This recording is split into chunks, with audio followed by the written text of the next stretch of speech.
মিনা, ও মিনা, এইদিকে আয় তো। আমাকে টেনে তোল, নিচে বসে তো আর উঠতে পারছি না রে।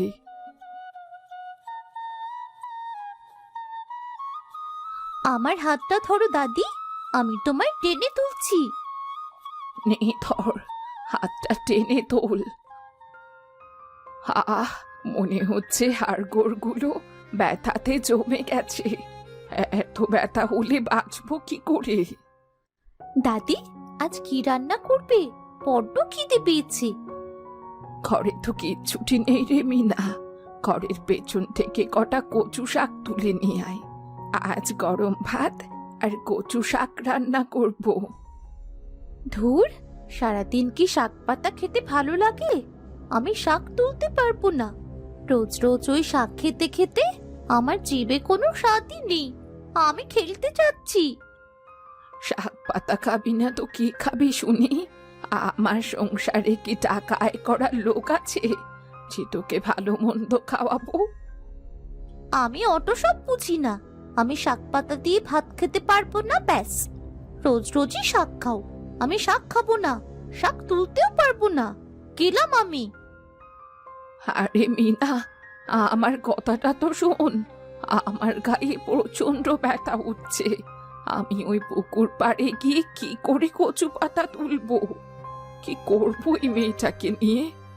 আমার হয়েছে যত জ্বালা।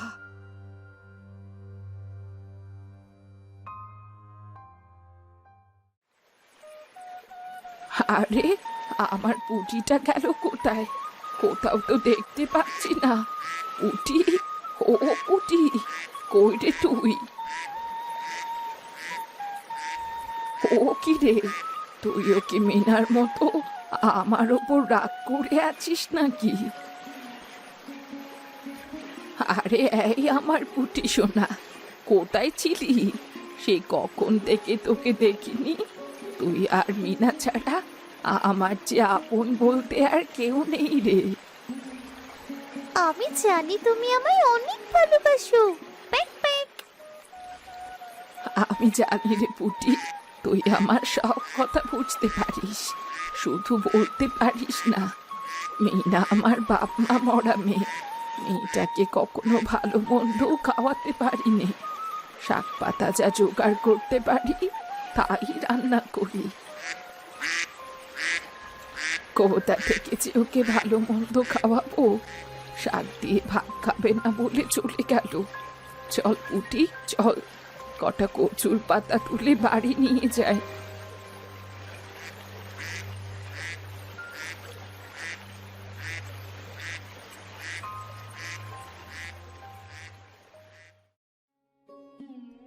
আরে মিনা রে, আজ যে তুই তাড়াতাড়ি চলে এলি। হ্যাঁ রে, এই মাত্র এলাম। কি রে, রিমি আজ খেলতে আসবে না? আসার তো কথাই ছিল, এখনো তো এলো না।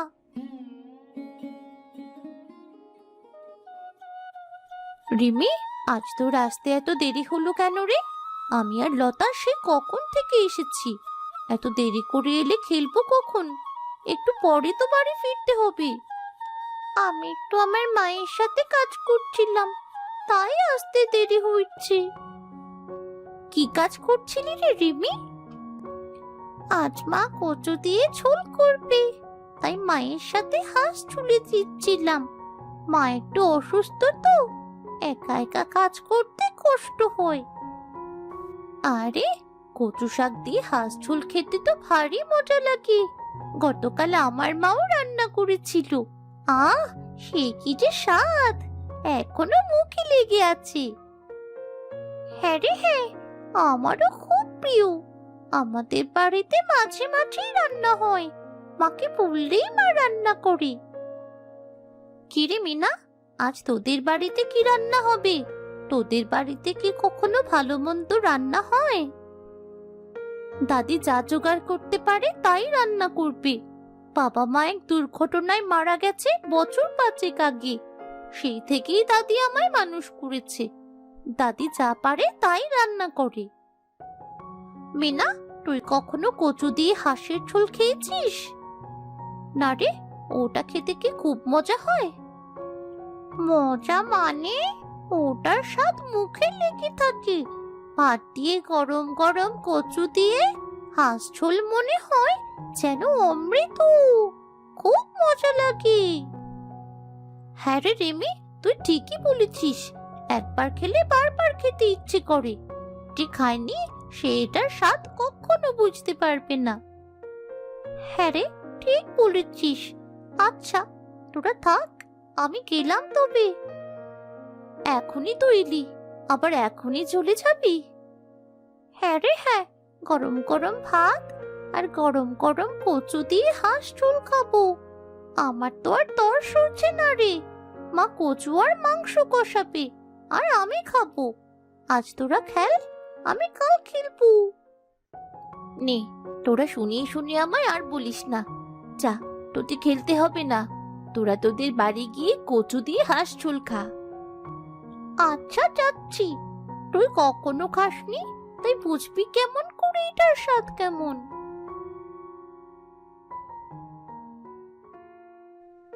আরে, ওরা সত্যি চলে গেল নাকি? না জানি কচু দিয়ে হাঁস ঝোল খেতে কত মজা লাগে। আমি তো শাক পাতা ছাড়া আর কিছুই খাইনি কখনো।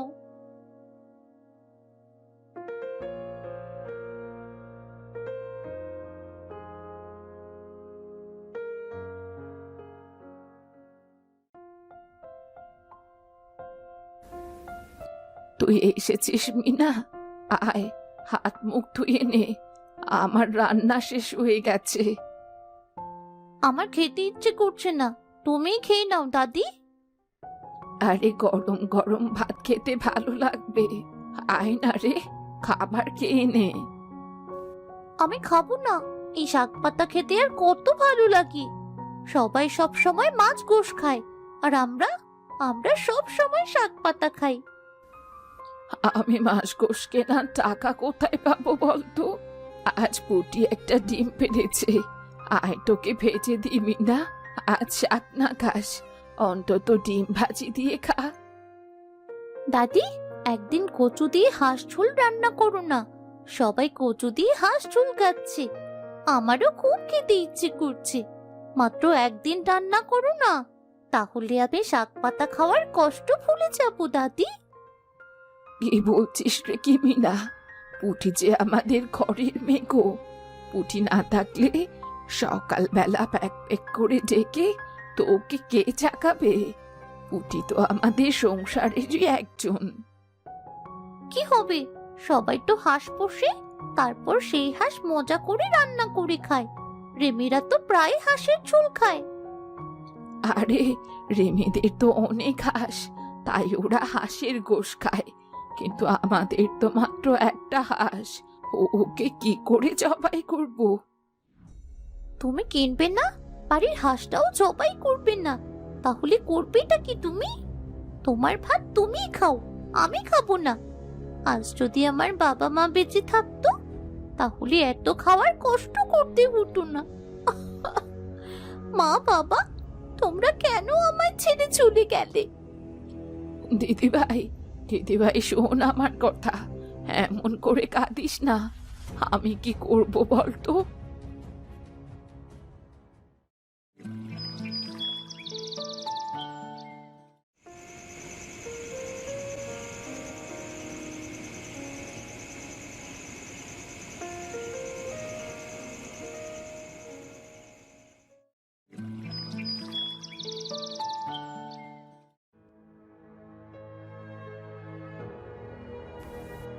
ভোরবেলা হঠাৎ করে মিনার গা জ্বরে পুড়ে যাচ্ছিল।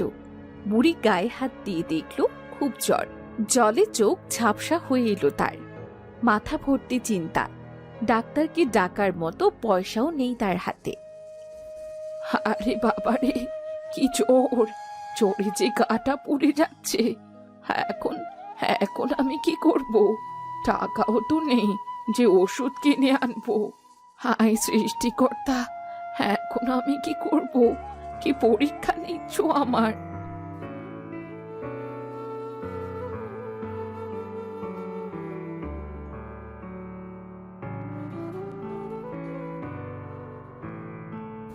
কি গো বুড়িমা, এত সকাল সকাল হাটে কেন? আজ তো হাটের দিন না বুড়িমা? আমার নাতনিটার খুব জ্বর, কাল থেকে কিচ্ছুটি মুখে দেয়নি। ঘরে কিছু নেই যে ওর জন্যে রান্না করব। সামনে একটা মুদির দোকান আছে, ওখানে মোটামুটি সব পাওয়া যায়। ওই দোকানে গিয়ে দেখো, কিছু না কিছু পেয়ে যাবে। কিন্তু আমার কাছে তো কোনো টাকাও নেই। মুদির দোকানে গিয়ে কি করব? দোকানদার তো বাকিতে কিছু দিতেও চায় না। টাকা না থাকলে বাজার সদাই করবে কি করে? টাকা না নিয়েই বাজারে চলে এসেছো। আমাকে কত টাকা ধার দিবি বাবা? নাতনিটার জন্যে ওষুধ কিনবো। ধারের টাকা তুমি শোধ দেবে কোথা থেকে শুনি? দে না বাবা দে, কষ্ট মষ্ট করে ঠিক তোর টাকা শোধ করে দেব। টাকা ধার না নিয়ে তোমার ওই হাঁসটা আমার কাছে বিক্রি করে দাও, তার বিনিময়ে তোমাকে 300 টাকা দেব। না না, পুটি আমার মেয়ের মতো, আমি ওকে বিক্রি করব না। তাহলে আর কি করা, থাকো এখানে বসে। তোমার সাথে বাজে বকার সময় আমার নেই। আমাকে কটা টাকা ধার দে না হাবু, কদিন পরে দিয়ে দেব। আরে ধুর, যাও তো এখান থেকে, যাও যাও যাও। সাত সকালে টাকা ধার চাইতে চলে এসেছে। এবার আমি কি করব? মিনাকে আমি কি করে সুস্থ করব? কোনো রাস্তায় তো দেখতে পাচ্ছি না।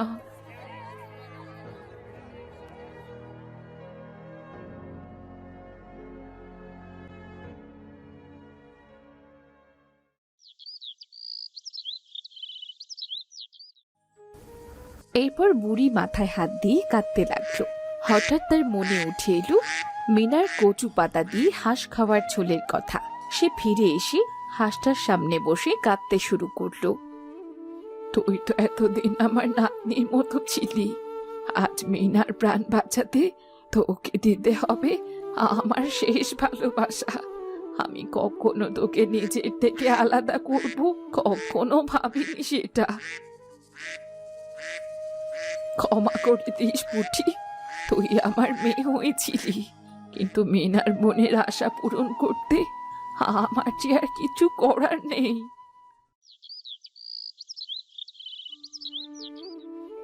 বুড়ি কাঁদতে কাঁদতে পুটিকে জবাই করলো। পুটিকে ছুলে কুটে পুকুর পাড় থেকে বড় একটা কচু তুলে আনলো। এরপর বুড়ি কচু দিয়ে হাঁস ঝোল রান্না করলো। বুড়ির রান্নার হাতটা ছিল দারুণ। কচু দিয়ে হাঁস ঝোলের ঘ্রাণ চারিদিকে ছড়িয়ে পড়ল।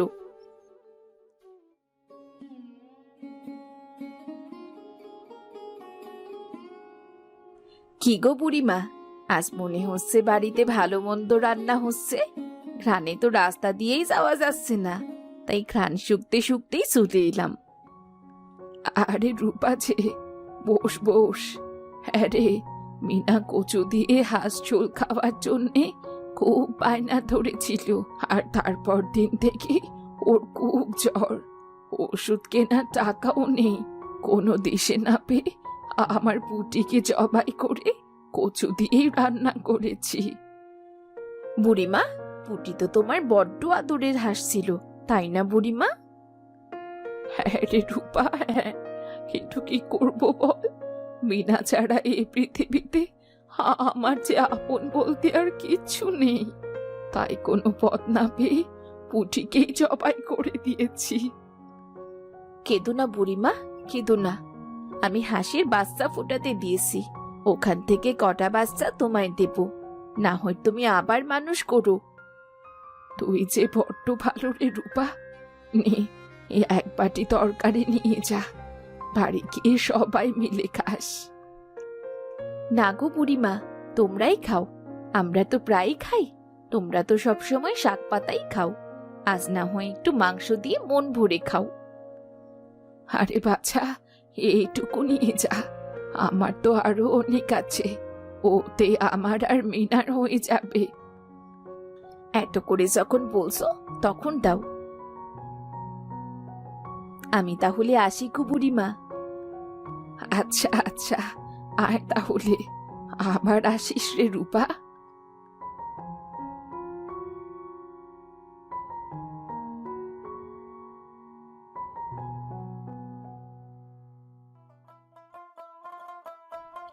মিনা, ও মিনা, উঠে দেখ, তোর জন্যে কচু দিয়ে হাঁস ঝোল রান্না করেছি। তুই না খেতে চেয়েছিলি?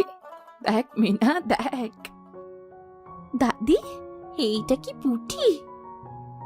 হ্যাঁ রে হ্যাঁ, তোকে বাঁচাতেই ও আমাদের জন্যে নিজের জীবন দিয়ে গেল। তুমি কি সত্যি সত্যি কচু দিয়ে হাঁসের ঝোল রান্না করেছো? হ্যাঁ রে, ওঠ মিনা, খেয়ে বলতো আমার রান্না কেমন হলো।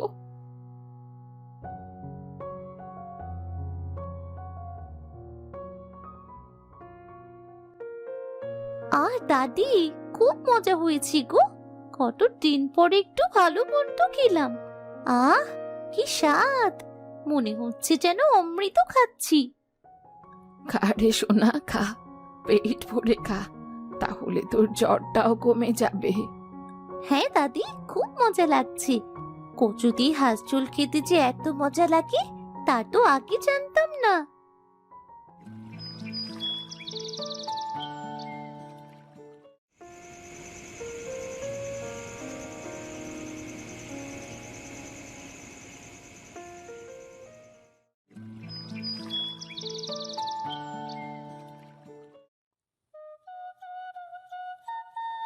দাদি দেখো, আমার জ্বর নেমে গেছে। আমি সুস্থ হয়ে গেছি দাদি। এই তো, আমার মিনা এবার সুস্থ হয়ে যাবে। দাদি, তোমার খুব মন খারাপ তাই না? আমার জন্যে তুমি পুটিকে হারিয়েছো। তুমি কি আমার উপর খুব রেগে আছো? না রে মিনা, না, রেগে কেন থাকবো? যার যখন যাওয়ার সময় হবে সে ঠিক সে সময় চলে যাবে। তোমার কি পুটির কথা খুব মনে পড়ছে? তা তো একটু পড়বেই। পুটি তো সবসময় আমার সাথেই থাকতো, আমি ডাকলেই ডানা ঝাপটে উড়ে আসতো। দাদি, তুমি কেঁদো না, আমি তোমাকে আবার একটা হাসি এনে দিব। না রে না, তোকে কিচ্ছু করতে হবে না, আস্তে আস্তে সব ঠিক হয়ে যাবে।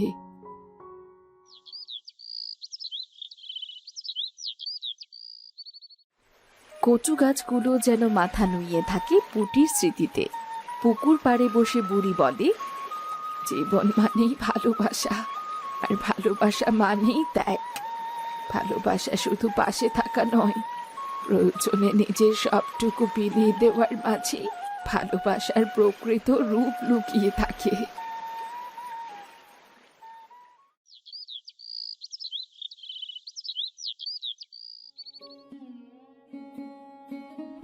বুড়িমা, ও বুড়িমা, মিনা, এইদিকে এসো।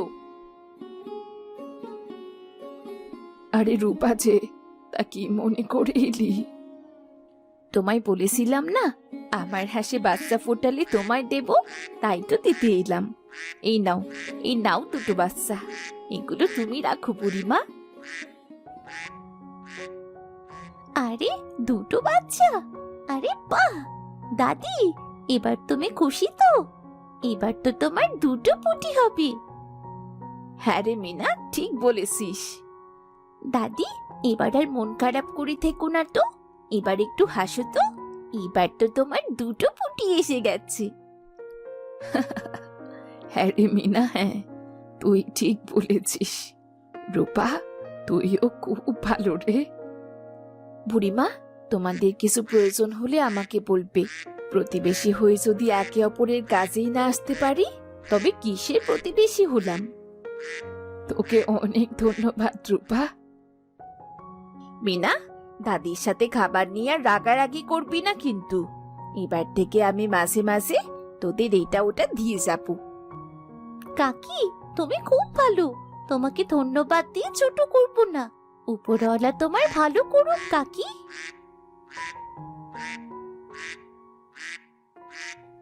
এবার তুমি খুশি তো দাদি? আমার কথা শুনে পুটিকে জবাই করেছিলে বলে এবার তুমি দুটো পুটি পেলে। হ্যাঁ রে হ্যাঁ, আমি খুব খুশি। আজ আমি বুঝতে পেরেছি, ভালো কিছু পেতে গেলে কিছু হারাতেও হয়। হ্যাঁ দাদি, হ্যাঁ, একদম ঠিক কথা বলেছ। আর আমিও আমার নিজের ভুল বুঝতে পেরেছি। সাধ্যের বাইরে কারো কাছে কিছু আবদার করতে নেই। তোমার কাছে আর কখনো কিছু নিয়ে বায়না করবো না দাদি।